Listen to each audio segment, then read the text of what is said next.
Bonjour et bienvenue dans 3 minutes de science. Aujourd'hui, un cours sur la réfraction et le crayon cassé. En tout cas, l'illusion du crayon cassé, car ce crayon qui est plongé dans un verre d'eau à moitié plein n'est pas réellement cassé, c'est une illusion d'optique. Schématisons. Il nous faut donc un verre et un stylo, et puis un observateur. Dans certains cas, on va avoir une déviation de la lumière. Cette déviation, vous la connaissez, elle est liée à un phénomène appelé réfraction. Première situation, le stylo est dans un verre vide, donc il n'y a que de l'air. L'œil peut voir le stylo, car le stylo reflète une partie de la lumière bleue de la lumière ambiante. Est-ce que ce rayon est dévié? Eh bien non, puisque il n'y a que de l'air, et donc, comme il n'y a qu'un seul milieu, il n'y a pas de réfraction. Bon, ici on a quand même négligé l'épaisseur du verre, mais comme on dit qu'il est très fin, on va considérer que ça ne change rien. À présent, on remplit ce verre avec un peu d'eau. Quel est le chemin du même rayon lumineux? Eh bien, ce rayon lumineux, il passe de l'eau dans l'air. Donc, regardez le schéma à droite. Le rayon lumineux, en passant de l'eau dans l'air, est dévié par le phénomène de réfraction. Pour l'œil, c'est trompeur, puisque du coup, on a l'impression que le stylo est à une autre place. Cette illusion que le stylo se trouve ailleurs, en tout cas dans la partie immergée, fait qu'on a l'impression, on a une illusion que le stylo est cassé, en tout cas dans la partie inférieure. Comment reproduire cette expérience en classe? Eh bien, on va utiliser un dispositif avec une source lumineuse, un demi-cylindre qui peut être dans un milieu transparent, comme du verre ou de l'eau, et puis un plateau gradué pour mesurer les angles. Alors, vu de dessus, ça donne ceci. Cependant, il y a une petite différence avec l'expérience du stylo.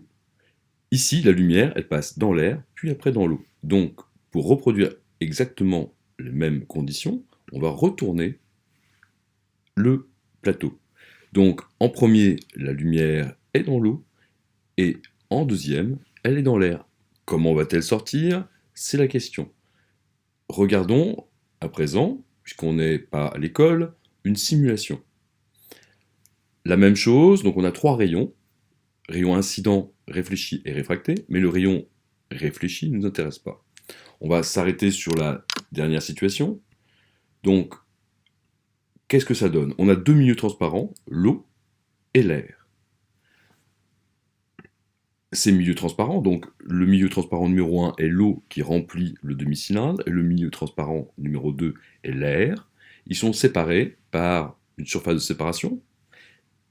Nous avons une perpendiculaire qu'on appelle la normale. Cette normale correspond au zéro des angles, c'est-à-dire qu'on va mesurer les angles par rapport à cette droite.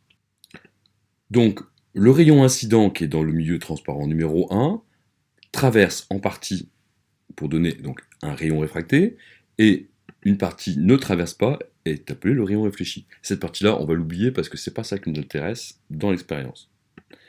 Ce qui nous intéresse, c'est uniquement comment la lumière est déviée pour atteindre l'œil de l'observateur. Elle est déviée car il y a réfraction. Donc, on a pour l'observateur une illusion d'optique, l'illusion que la source lumineuse a tourné vers la gauche. C'est ce qu'on voit ici très nettement quand on regarde l'image.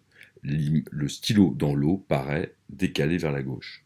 Cet décalage, on peut la mesurer, c'est la différence entre l'angle incident, qui ici est mesuré à 40 degrés, et l'angle réfracté, qui est mesuré à 58 degrés. On a donc une déviation, ici, de 18 degrés de l'image du stylo qui est dans l'eau.